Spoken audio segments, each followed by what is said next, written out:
माननीय स्पीकर महोदय, इस बार जब मोदी जी प्रधानमंत्री बने और सरकार की इच्छा और दृढ़ इच्छा शक्ति को जब मैंने देखा तो हमने भी कुछ पत्र व्यवहार करना शुरू किया मनरेगा के संबंध में। और इसमें भारत सरकार के मंत्री से लेकर के उत्तर प्रदेश के मुख्यमंत्री से लेकर के प्रमुख सचिव से लेकर के कोई ऐसा व्यक्ति संबंधित विभाग का नहीं है जिसको मैंने पत्र लिखने का काम न किया हो। और सबने आदेश, मेरा सवाल था कि गोंडा जनपद में 2010 से 14 तक किन किन ब्लॉकों में क्या क्या काम कराए गए हैं, केवल मुझको इसकी सूचना उपलब्ध करा दी जाए।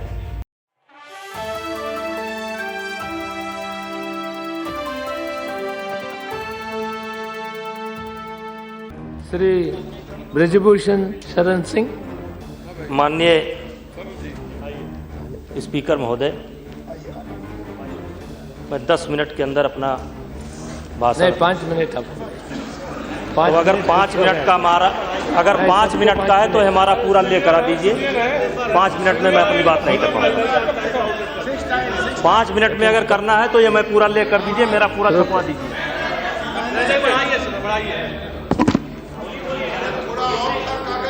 नो नहीं, पूरा ले करा दीजिए। हम कोई नहीं माननीय स्पीकर महोदय, मैं कोई if you want to lay the whole thing, I will allow. But there is so many members to speak on your party. You have to adjust yourself. Otherwise, the time is very short and so many members will left out. मैं स्वयं अपने तरफ से कोशिश करूंगा, मेरा कोई आलतू फालतू बात नहीं है। ओके, शुरू कर। माननीय स्पीकर महोदय, ये पक्ष कहेगा बजट अच्छा है, हम कहेंगे बजट अच्छा है, और आप कहेंगे बजट खराब है। इसका फैसला तो आने वाले समय में होगा कि किसका बजट खराब है और किसका बजट अच्छा है। जब भी कोई सरकार बजट बनाती है तो देश की आर्थिक स्थिति, सामाजिक स्थिति देख करके अपना बजट प्रस्तुत करती है। आपको भरोसा हो ना हो, लेकिन हम लोगों को भरोसा है, इस देश की जनता को इस सरकार के बजट पर भरोसा है। माननीय हमारे संसदीय कार्य मंत्री जी, हमारा सौभाग्य है कि यहां पर बैठे हैं।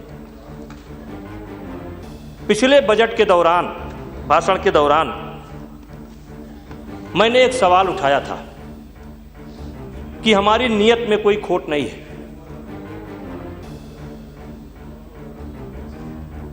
लेकिन क्रियान्वयन में कहीं ना कहीं दिक्कत है।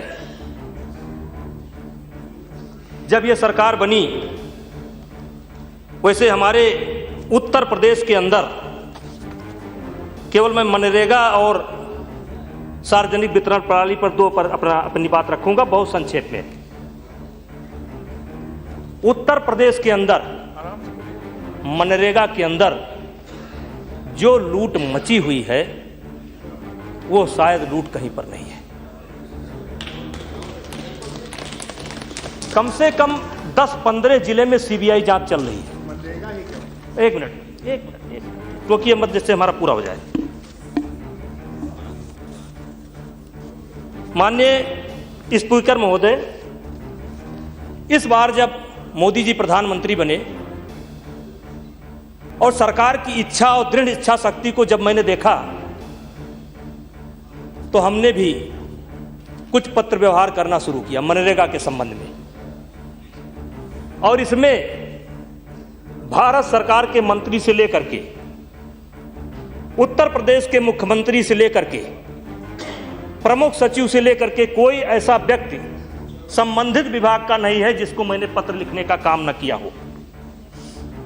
और सबने आदेश, मेरा सवाल था कि गोंडा जनपद में 2010 से 14 तक किन किन ब्लॉकों में क्या क्या काम कराए गए हैं, केवल मुझको इसकी सूचना उपलब्ध करा दी जाए। माननीय स्पीकर महोदय, मैं पूरे सदन के सामने ये पीड़ा रखना चाहता हूं कि 9 महीने के अंदर मैं प्रशासन से यह सूचना नहीं पा सका कि कहां पर कौन सा काम हुआ है। निगरानी समिति की बैठक हमने किया जो आपने बनाई है। निगरानी समिति के बैठक में तय हुआ, उन्होंने कहा कि 7 दिन के अंदर हम सूचना दे देंगे। हमने कहा आप 15 दिन के अंदर दे दीजिए, फिर हमने कहा आप 1 महीने के अंदर दे दीजिए, और 1 महीने के अंदर भी आज तक हमको कोई सूचना नहीं प्राप्त हुई। और तब अंत में मैं उच्च न्यायालय की शरण में गया।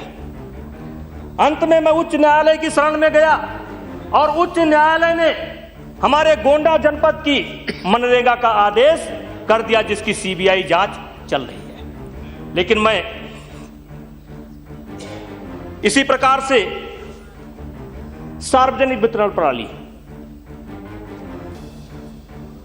हमारे जिले में ये पूरा हमारे पास है। ये कोई 150 करोड़ का घोटाला नहीं है उत्तर प्रदेश के अंदर। ये सार्वजनिक वितरण प्रणाली और खाद्यान्न का घोटाला भी कई हजार करोड़ का घोटाला है, और जो बसपा के शासनकाल में शुरू हुआ और अनवरत आज तक चल रहा है, सपा के शासनकाल में भी चल रहा है। इस संबंध में भी मैंने अपने रामविलास पासवान जी से भी मिला, फिर उत्तर प्रदेश के मुख्यमंत्री, प्रमुख सचिव, कोई दरवाजा, कोई घर मैंने नहीं छोड़ा, सबको। और आज तक,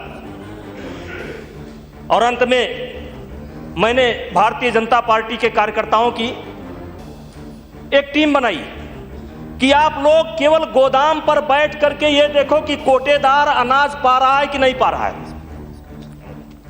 और जिसका नतीजा ये निकला कि हमारे जो सचिव हैं, हमारा जो पीए है, हमारे दलित समाज के पूर्व जिला पंचायत अध्यक्ष पलटू राम जी, इनके सबके खिलाफ पर जो है मुकदमा लिखाने का काम किया गया। तो महोदय, मैं आपसे यही गुजारिश करना चाहता हूं कि हम लोग चुने हुए लोग हैं। हमारे देश में लोकतंत्र है,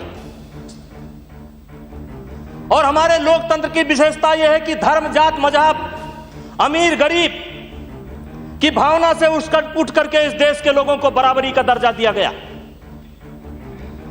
हम लोग हैं, हम चुने हुए लोग हैं, हमारी जवाबदेही है।